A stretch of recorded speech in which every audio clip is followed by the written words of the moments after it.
Hi guys, welcome to Biker Adda Vlogs. I'm Kunal Jham and I'm the founder of BikerAdda.com.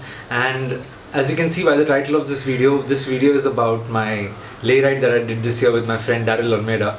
I know I've come back for the past, I came back in August, in the first week of August, and since then I have not been able to post this video. Unfortunately, I had a lot of other things to take care of. I am the founder of this business, and as you imagine, it's a small business, so I have to take care of a lot of things myself, the legal part of it, the many compliances that I have to do now with the GST rollout, and along with that I have to chart out the sales plan, the marketing plans, the way forward strategy for the business. I have to pitch for investments. So all this really takes a lot of time and it really takes a lot of my headspace. I have not been able to focus here clearly. It's not that I've not tried to do this vlog. I have attempted this 4 times and this is probably my 5th attempt right now. And I really believe in the thought, and that's the reason why I'm continuing forward. I don't care about what people say or think about me, but yeah, and now I think I have the confidence enough to deal with issues and people and the negative comments that might come from this video or otherwise. But then I think I'm really in a nice spot.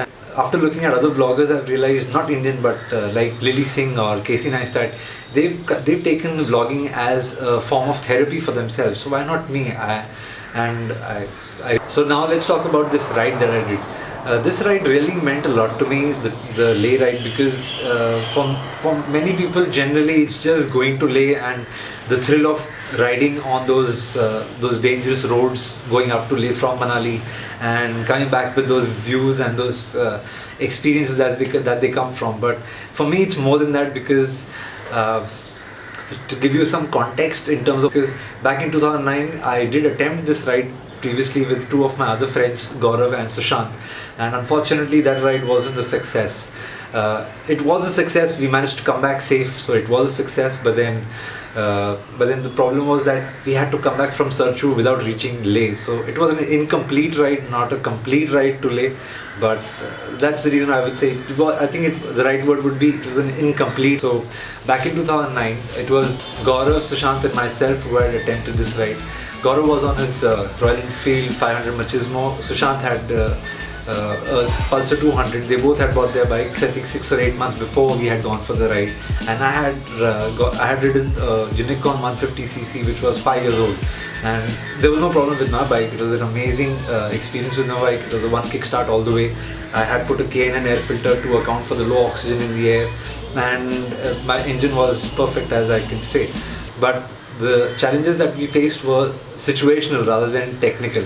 They were technical also, but then they were again very odd. So the way we planned this ride was, we left on the 29th of June 2009 and we left from Bombay at 7 AM.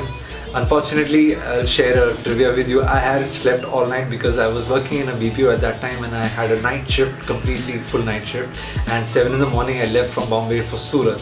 We knew that we were never going to make to Ahmedabad because I hadn't slept, so we had to stop at Surat, and we had a ashram kind of a halt on the highway, so that saved us a lot of time not going into the city, and we were on the highway. We slept there. Next morning we were again on our way to Rajasthan, and what we had thought is that once we reach or cross the Rajasthan border, we'll ask the locals as to where we can go. Either we were pretty open in terms of our destination, the second stop. It was either Jaipur, Udaipur or Jodhpur, wherever. But people there, we stopped at a local tea stall just after the Rajasthan border, and he mentioned that we should definitely go to Udaipur. And Udaipur Lake Palace and all the views were really amazing, really great fun.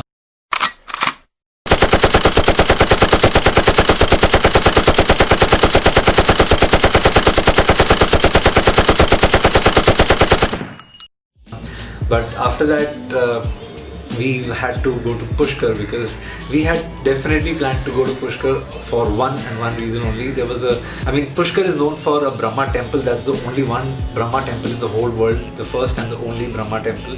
And the other thing that it was famous for at that time was, we were told by a lot of riders that there's a cafe called Pink Floyd Cafe with a rooftop cafe, and that was a really good experience.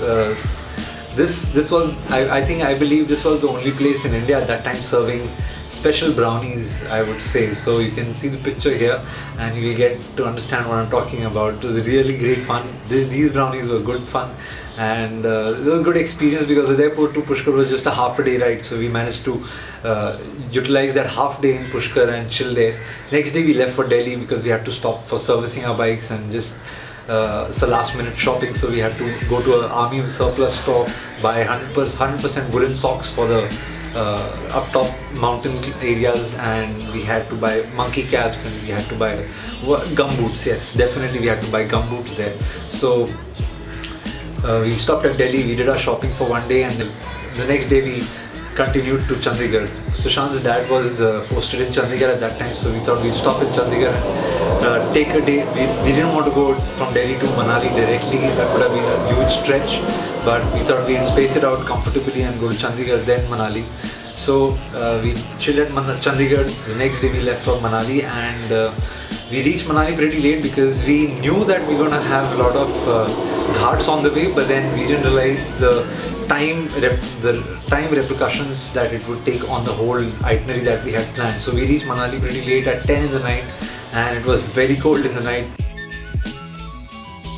So next day we had planned to stop in Manali, and we did our shopping. I bought another sweater in Manali.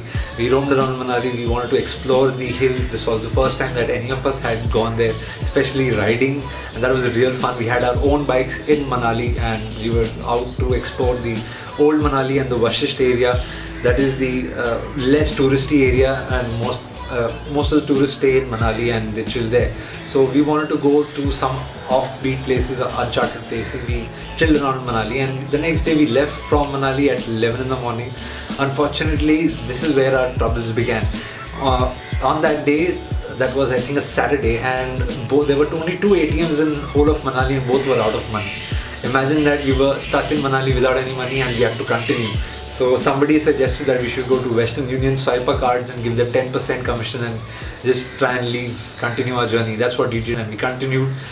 Unfortunately, by the time we left from Manali, it was 2:30, and we reached Rohtang very late because after Manali you have to go to Rohtang, and then that's the route. So we reached Rohtang at about 5:30, and once we reached there we had to take a break because the view was amazing. It's all snow everywhere. It was really good fun, and we were chilling and we were shooting stuff for our we wanted to vlog that ride.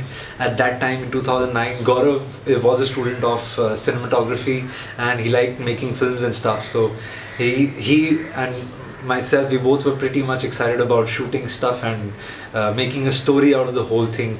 And I think that wasted a lot of time. We chilled there for half an hour, and unfortunately it just became dark pretty soon. The clouds coming in, we panicked, and then we did not know if we should continue going down from Rohtang, because while coming up from Manali to Rohtang is easy, but then going from Rohtang to Keelong side, that is the most treacherous part of the whole route. If anybody's been there, you'll definitely agree. And we did not want to do that in the night or in the dark, so we were stuck. And luckily we had a tent with us. My friend had given me a military grade tent that could survive minus 20 degrees kind of temperatures. So we were brave soldiers at that time, and I had just come out of military school in Pune. So I thought, why not? Let's camp it out at Rohtang Pass. We were stupid and dumb enough to try and think that we could camp at Rohtang Pass. It's 13,500 feet above sea level. Nobody should do that. Okay, just an advice for anybody who is planning to do that: you should not plan to stop at Rohtang. We did not either, but then we thought that we can tent and we can do stuff, but we had no other option. So we tried to set up a tent with a good view right behind the Maggie Wala's tent, the yellow color Maggie and tea guys. So we tried to set up a tent. Unfortunately, it was dark, and we could not set up a tent, and we panicked. And then these guys who serve Maggie in those tents, they suggested that we sleep in their tent. They luckily offered their space, and that's exactly what we did. We went into their tent and we slept at Rohtang Pass top. And anybody who's been there now, the tent area is a bit lower. I'm talking about exactly the top. You can see this video and the pictures. This was exactly at the top back in 2009, and we slept there. We had no option. We had 5 layers of clothing on top, 4 layers of clothing on at the bottom. We had our 100% woolen socks, military woolen socks, and the ones that poke you, and they're pretty. So we had no option. We had to sleep in our sleeping bags, and we could not breathe. There was no oxygen. It's very difficult to even walk on Rohtang Pass. It's not even advised to stand or stay at Rohtang Pass for more than half an hour to 1 hour. But then we had to stay there overnight. We had no clue what to expect and we really got screwed. We really got fucked that night, I would say. I was personally, I'll tell you that I was getting up every 45 minutes to 1 hour trying to breathe, because it just becomes so cold in the night. After 10 o'clock it was below 0 degrees and we could not handle the cold temperatures. It was windy, there was no oxygen, and we really suffered that night. But somehow we managed to survive that night. We survived till the next day morning. We just got up, thanked our stars, and we continued from there.